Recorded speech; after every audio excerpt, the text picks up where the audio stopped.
ಗುರುಗಳೇ ನಮಸ್ಕಾರ. ನೀವು ಪ್ರಭು ಶ್ರೀರಾಮನ ಭಕ್ತರಾಗಿದ್ರೆ ಈ ವಿಡಿಯೋವನ್ನ ನೋಡಬೇಕು. ಯಾಕಂದ್ರೆ ಇದು ನೂರಾರು ವರ್ಷದಿಂದ ಮುಚ್ಚಿಟ್ಟಂತಹ ಐತಿಹಾಸಿಕ ರೋಚಕ ಕತೆ.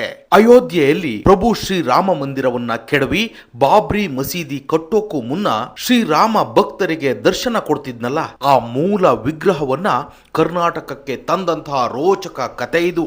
ಅಷ್ಟೇ ಅಲ್ಲ, ಅದೇ ಮೂಲ ವಿಗ್ರಹವನ್ನ ಕರ್ನಾಟಕದ ಈ ದೇವಸ್ಥಾನದಲ್ಲಿ ಪ್ರತಿಷ್ಠಾಪಿಸಿ ಇಂದಿಗೂ ಭಕ್ತರಿಗೆ ದರ್ಶನ ಪಡೆಯೋಕೆ ಅವಕಾಶವನ್ನ ಕಲ್ಪಿಸಿರುವಂತಹ ರೋಚಕ ಕತೆ.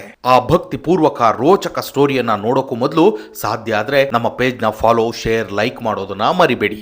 ಮುಂದಕ್ಕೆ ಹೋಗೋಣ. ಅಯೋಧ್ಯೆಯಲ್ಲಿ ಇಂದು ರಾಮನ ನೂತನ ವಿಗ್ರಹವನ್ನ ಕೆತ್ತಿದ್ದಾರೆ, ಇಟ್ಟಿದ್ದಾರೆ, ಪೂಜಿಸುತ್ತಿದ್ದಾರೆ. ಲಕ್ಷಾಂತರ ಭಕ್ತರು ಹೋಗಿ ಭೇಟಿ ನೀಡ್ತಾರೆ. ಆದ್ರೆ ಶತಮಾನಗಳ ಹಿಂದಿನಿಂದ ಪ್ರಭು ಶ್ರೀರಾಮ ತನ್ನ ಕೋಟ್ಯಾಂತರ ಭಕ್ತರಿಗೆ ದರ್ಶನವನ್ನ ನೀಡಿದ್ದು ಇದೇ ಮೂಲ ವಿಗ್ರಹದ ಮೂಲಕ.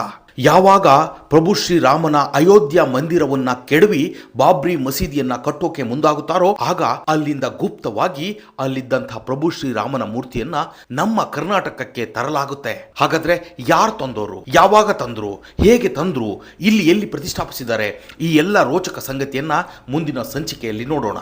ಪ್ರತಿಯೊಬ್ಬ ಹಿಂದೂನು ತಿಳಿದುಕೊಳ್ಳಲೇಬೇಕಾದಂತ ಆ ಸ್ಟೋರಿಗಾಗಿ ನಮ್ಮ ಪೇಜ್ನ ಫಾಲೋ ಮಾಡಿ, ರೀಲ್ ಬಿಡದ ರೀಲ್ಸ್ಗಾಗಿ ಮಿಸ್ಟರ್ ಮಗನ ಸಪೋರ್ಟ್ ಮಾಡಿ.